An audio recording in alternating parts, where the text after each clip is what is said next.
Hello frogsters and welcome to the Steaming Toad for another blast from the swamp. Of course, recently there's been disturbing news out of the north, the far north. The polar bear community is in enormous trouble. There's not enough ice left up there for them to find each other. They're swimming about here, there, looking for partners, they can't find them. But being inventive rat bags, they've been getting on the job with brown bears. So we've got this new bear, it's a polar brown cross. Anything that involves the brown, I enjoy. So there's no surprise there. Having said that, can I say that we're joined today to discuss this and many other issues connected with this by the Professor of the Shagging Bear from Whyalla University in South Australia, Professor Amanda Keller. Professor Keller, great to see you again. Now, does this surprise you that the polar bears are in enormous trouble? We know they're in trouble, but there's always a good side. When I heard you talking about the bears having to swim around, having to find each other, maybe the Australian Institute of Sport could think about this for some of Australia's swimmers. Thorpe up there swimming around, looking for people. Susie O'Neill, get her out of retirement, make her swim a bit. So there's always an upside. But yes, the bears are in terrible, terrible trouble. Yes. Santa's in trouble. Can I mention him? You can. Santa, what's happening is all the snow at the North Pole is melting. We've discovered this through our scientific modelling. Yes. It's all munching down at the bottom and getting slushy.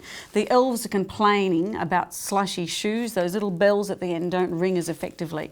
Santa, of course, is a sceptic. He doesn't believe in climate change or global warming. He's an idiot. He's an idiot. But if ever there's a guy who needs to believe in myth over science, I guess it's Santa.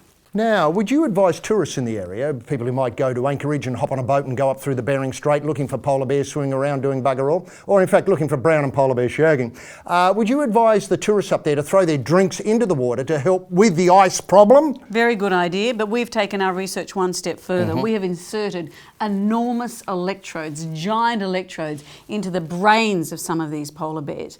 And you know what we found?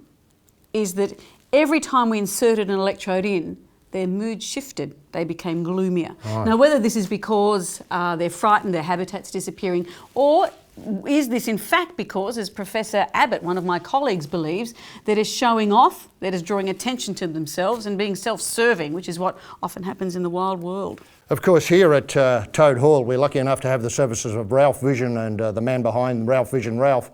He goes out and commits, tremendous acts of bravery and honesty in the search to bring us back footage. I warn that this footage is unbelievably demanding to look at. I'm glad we're showing this after 9:30 p.m. at night when kids are asleep because they wouldn't want to be seeing this. Let's have a look at a bit of Ralph Vision of brown and polar bears on the job.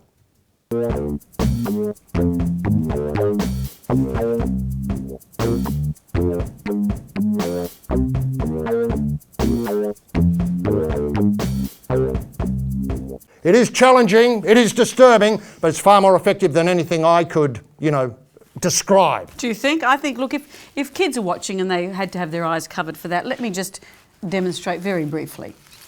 Polar bear, brown bear, when they love each other very much, that's how it happens. It's as simple as buggery, isn't it, when you look at it like that? Now, having said that, combinations of animals could be the future of the planet. I mean, we've got brown and polar. What other animals would you like to see get on the job? Can I put one out there for the Whyalla Institute and University to have a look at? Sure. Kangaroos and cows. Now, I'm led to believe that kangaroos don't fart.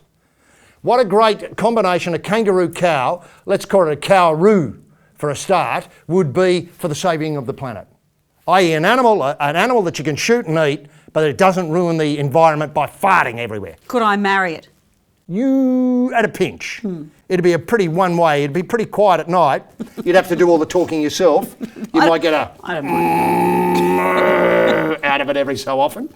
I don't know what noise kangaroos make. That sort of noise. The other thing is... And a cow that can't go backwards. It can't go backwards, no.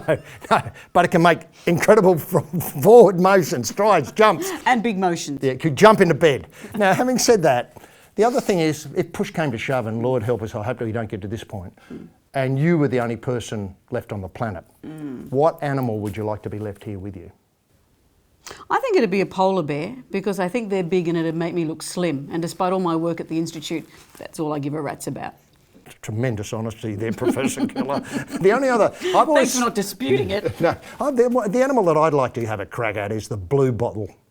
I mean, Have a crack at it, Yeah, mate with it. Well, you know, like, you've got to remember time's moved on, you know, biology's a whole new discipline. Taboos have disappeared.